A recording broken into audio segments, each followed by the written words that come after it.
Hey everybody, Coach here. How you doing? Hey, so glad that you could take a couple of minutes just for me. I hope that what I bring you here today, you guys get some great value out of it. Hey, this particular topic we're talking about today, I'd like to start off by saying this. Maybe you bought a new home, or at least a new home to you. And that particular new home, you go out in the backyard, and after your little escrow walkthrough, you look at this backyard and you see some work ahead of you. And in this particular case, you've got maybe a failed retaining wall, maybe a hillside that is just covered in nasty. And when we talk about nasty, we're talking about bramble and weeds and overgrown bushes and stuff, something that you're gonna have to deal with. You know, many of these circumstances happen to new energetic buyers all the time, especially you first-time home buyers. I was one of them when I was the ripe age of 24, and I'll share a short story with you just a little bit later. Many circumstances just like this happen all over our country, all over the freaking globe, to thousands, if not tens of thousands of new homeowners all the time. And you're going to have to address it or you're going to have problems, right? Well, that's what we're talking about here today. We are talking about retaining walls, we're talking about retaining wall plantings, hillside plantings, and the challenges and choices that go along with that. Hey, I'm glad you're here. I'm Matt, you can call me Coach. So, Maestro, put your damn mask on, would you please? And let's get this thing rolling.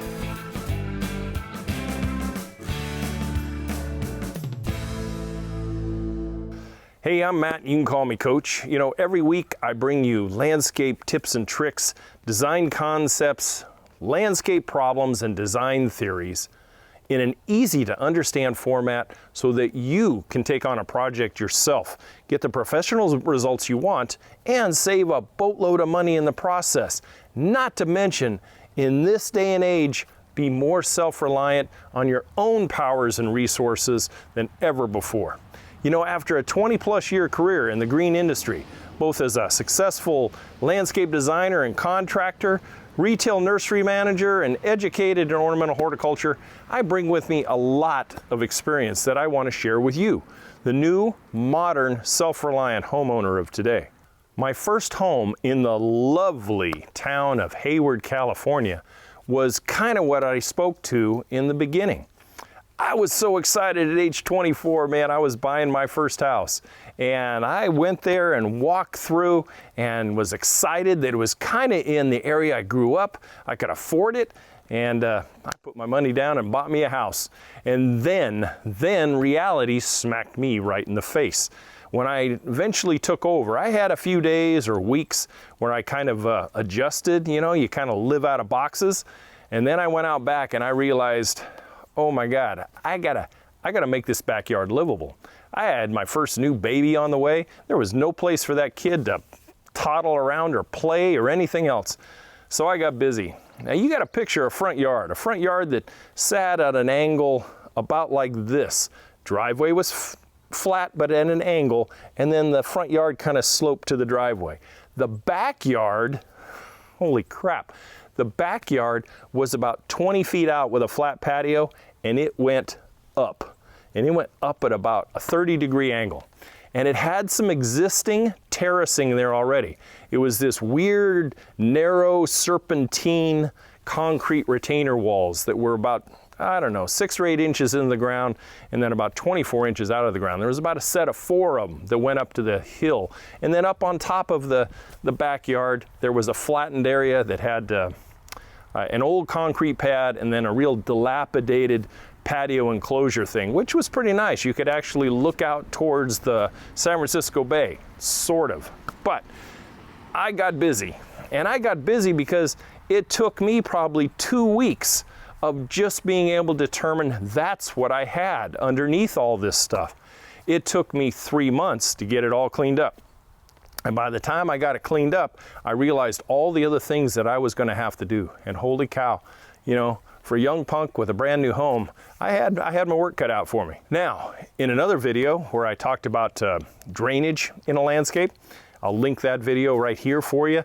I had to get busy that first winter, and I learned all about French and curtain drains and solid corrugated drains in a damn quick hurry, because I had a water mess that was coming down off of this back hill of mine and going right to my back foundation, down the wall and into my garage. So I learned about drainage systems in a heck of a hurry. I also did a repair of about 10 feet of one of those serpentine retaining walls. That was fun, putting together plywood forms and staking and bracing and re-pouring. That was an interesting lesson too. So after about 12 months, guys, 12 months of this yard, literally pounding this man into the ground, I eventually gave back some punches myself. And after about a 12-month period, I had the yard back into shape where a young kid just getting vertical, you know, no longer crawling, getting vertical, could actually go out there and run around and play safe. So it was kind of a nice reward. Very, very, very fulfilling as a new dad. When you're talking about retaining walls, it's a skill set and a knowledge base that can be easily attained for a DIYer like yourself. It takes a little bit of practice. And when I say practice, I mean literally go out and buy yourself some blocks and do a little 5-foot test strip somewhere and learn how to dig a trench and put some gravel in it and compact it down and level blocks front to back and side to side. Then you can take on what you need to take on. So let's assume that some of you guys out there have a retaining wall need. You got a hillside, you've got some wash going on, you want to terrace it out so you at least make it usable, maybe for resale purposes as well. So you're going to have to put in some terracing. In a nutshell, everything on a retaining wall is based on the base layer. The trench that you dig, the compaction and base rock that you use, and the leveling of that first layer is paramount to the successful completion of every layer up above that. You know, retaining walls are made out of wood, they're made out of concrete, like I mentioned earlier, they're made out of stackable block, which is kind of what my niche was when I was doing it. You know, whether using block, concrete, wood, railroad ties, any number of material, once you have that base layer in place, from there on up, you go from 0 to hero in a heck of a hurry. But if you don't have that base layer correctly placed, it's just like a foundation of a house.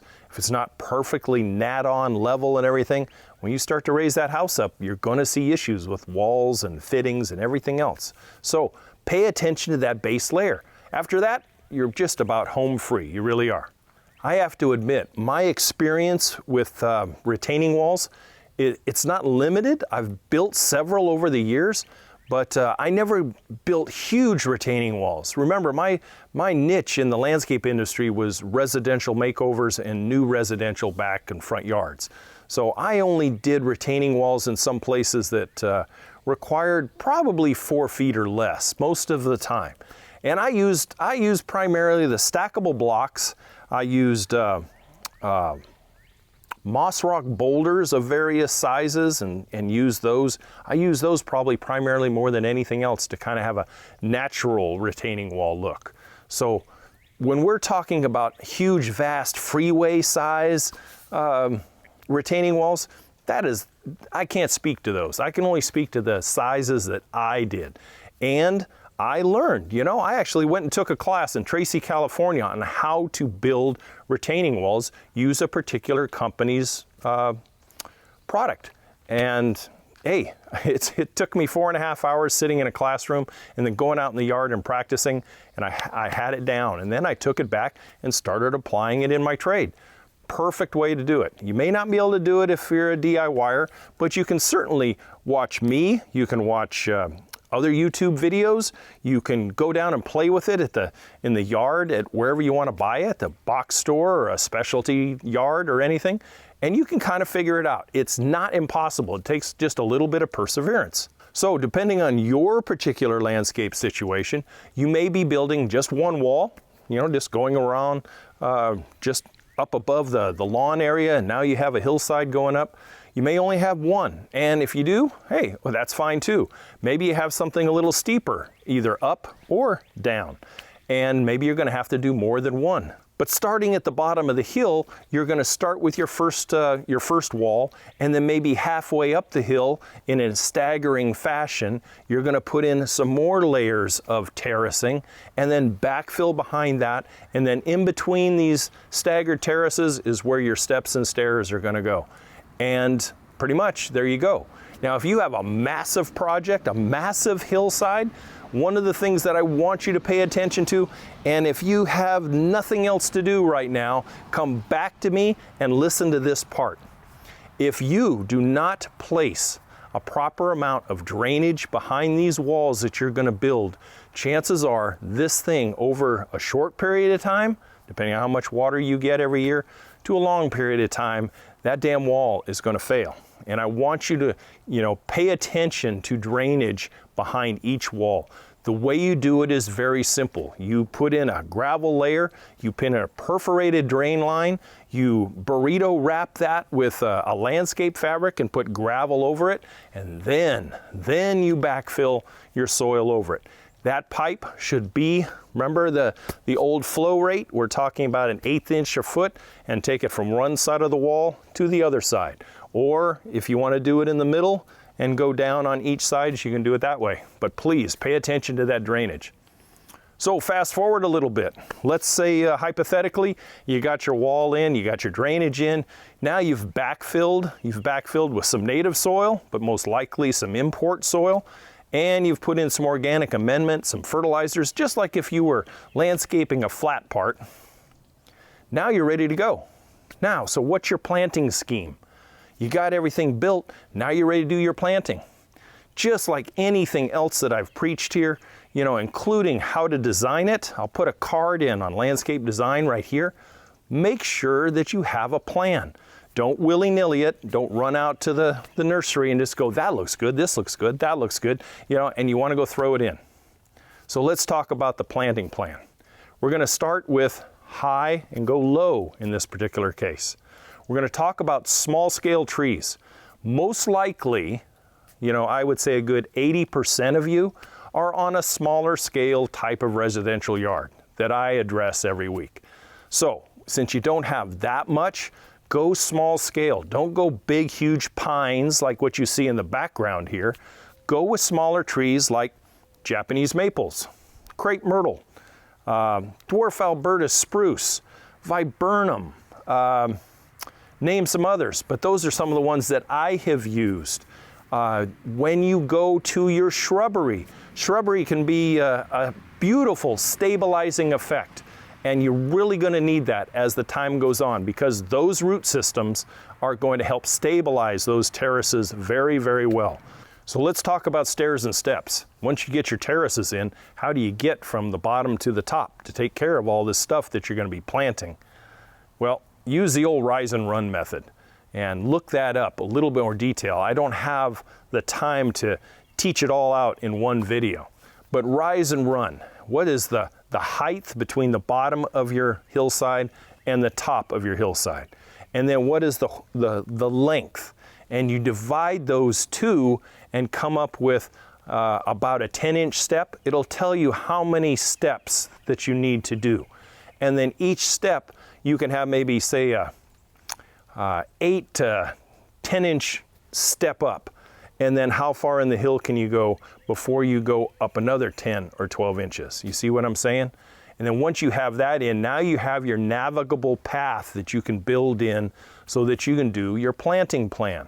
So everything is all in and you're ready to go. You know what plants you're going to do and where you're going to put them and how you're going to place them. Maybe you consulted with your local nursery pro and you're really confident about what you've bought and you're ready to put it in the ground. So how you watering it?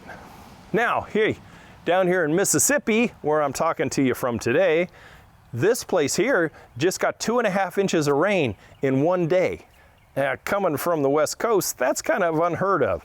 But here, hey, it's just a shower for them. So do you have enough annual rainfall where you can leave it to Mother Nature to do all your watering? Or do you have to put in irrigation? If you do put in irrigation, strongly suggest you do drip. Do a drip irrigation. And why I say that? We want direct placement of water on the plant and the plant's needs without spraying. We don't need to saturate the whole hillside. We just need to saturate that particular plant or those particular ground covers or those particular perennials. So go with small scale drippers, go with micro sprays, and you will be fine. We don't want to saturate the whole hillside every other day in order to accomplish this. We just want to put a minimal amount of water to keep all the plant material healthy. You know, hillsides are really a beautiful landscape opportunity. They're kind of a tapestry that for whatever reason has been literally tilted right in front of your eye, almost like if you took a picture and instead of looking it down on it like this, you've literally taken it and turned it and you went, wow, look at that. It looks a lot better when you look at a picture this way than if you look at it flat. So a hillside, both down or up, is a wonderful tapestry to look at, and done correctly and have plants put in the right place, it is going to look spectacular. I think in many, many cases, it looks better than a flat landscape. It really does. So the planting plan revolves around 3 things. Write these down if you need to. Number 1, it goes with the environment of where you're at. Your planting plan is going to be surrounded the environment in which you're at. If you are in North Dakota, you're not going to be planting crap that lives in Florida, and vice versa, okay? Number two is height and displacement to the viewer's eye. You don't want to have a bunch of tall stuff right at the first terraced area. You want the tall stuff to be off in the corners, basically, and kind of framing your new landscape rather than blocking the view of the whole place. Okay, and third is use plants that are known for their fibrous roots and the ability to stabilize that hillside. And the fourth is, what's your purpose? What's the purpose behind this terraced hillside landscape? Are you terracing it so that you can put in sustainable stuff like smaller fruit trees and vegetables and herbs and berries and stuff? Or is it strictly ornamental? That's your fourth and final criteria. Let's start off with ground covers. Now, ground covers are basically the backbone of your stabilization of your hillside. Your other plants, your perennials, shrubs, and trees are going to play a good part too. But those ground covers, placed properly, are really going to diffuse water and stabilize that hillside. But, caveat here, be very careful of the ground covers you choose. We do not want to get into, for you small scalers and even some of the large scale hillsides, be careful with ground covers, particularly one ivy. Algerian ivy or Hans ivy or English ivy. You know, unless you're out there tending it regularly, and even then, it has the propensity of getting out of hand in a hurry. And in 10 years, it could overrun a hillside very quickly. And then up onto a fence, up into the trees, and all that hard work and everything is for naught, okay? But here's some of the selections that I've done as far as ground covers. Creeping Jenny, Lysomachia, okay? Trailing or clumping African daisy. Myoporum parvifolium, great fibrous root system. Trailing gazania, particularly the trailing, although clumping works too, you just have to plant a lot more of them. One that was really a favorite, especially in some of the more challenging places, was emerald carpet manzanita. I used a lot. And the last couple that I remember is like creeping rosemary, and particularly creeping or prostrate junipers of various kinds. Really great hill stabilization, and it works really well as far as spilling and trailing. The ground covers are fantastic as far as doing little periodic spills over those terraces and the terrace walls to kind of soften up that hardscape part of your hillside. Now, some of the shrubs that I was really prone to using a lot was like the perennial hardy hibiscus in many cases. Try one called Holy Grail. That one is fantastic. I'll put a link because we did it for Plant of the Week one time. Holy Grail is fantastic and is a great focal point. Don't make a whole bunch of them because that'll look kind of silly. Maybe 3 somewhere on the hillside, and it'll really draw the eye, especially with that foliage and the bright, huge, dinner plate size flowers. Very, very special plant. Another one that I used was yellow wave New Zealand flax. I used a couple of them in the Bay Area that I did. I used kind of an exotic plant. It doesn't go everywhere, that's for sure, but Pride of Madeira, you want to check that one out. Lots of different selections of ornamental grasses. There's your stabilizer right above your ground covers is your ornamental grasses. Those will work well. Another one that I really fell in love with in the last 10 years, and that was the Black Diamond selection of crepe myrtle. It's kind of a slow-growing bush, really deep purple leaves, and then the bright pinks or lavender or reds. What a fantastic focal point type of plant. So the showstoppers for almost all hillsides generally boil down to the perennial color and selections that you make in that category. And I love things like Cerastium, snow and summer. I love Brachycomb or Swan River daisy. Those things were some of my favorites.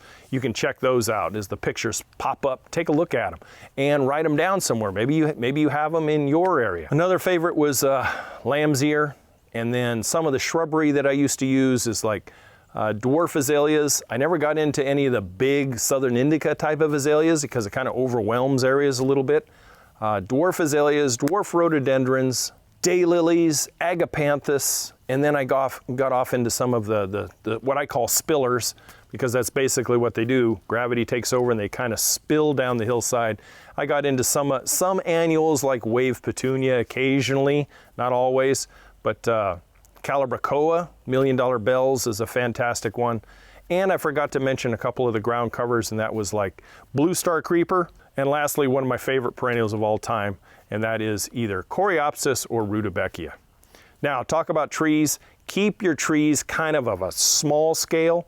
Don't go planting, big old pine trees in this. You can do small scale, like maybe a mugo pine, and you can eventually doctor it up so it's not just a big green ball, but you can actually have some structure to it and put a nice light under it, which I'll talk to you about in a minute.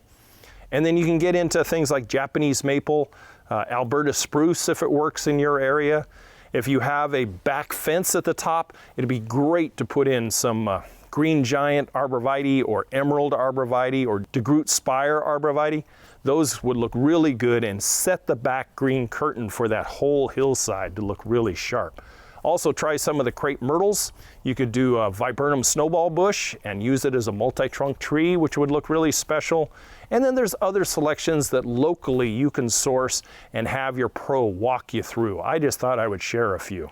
Now, just like landscape in the flat, once you get everything set, give it a good watering. So make sure around each plant you have a water basin, and that includes your little baby ground covers. Make sure that if you have the ground covers, you're using the micro sprays. And once you get that irrigation system in, now it's time to staple it all down and bring in a nice good layer of decorative mulch on top of it.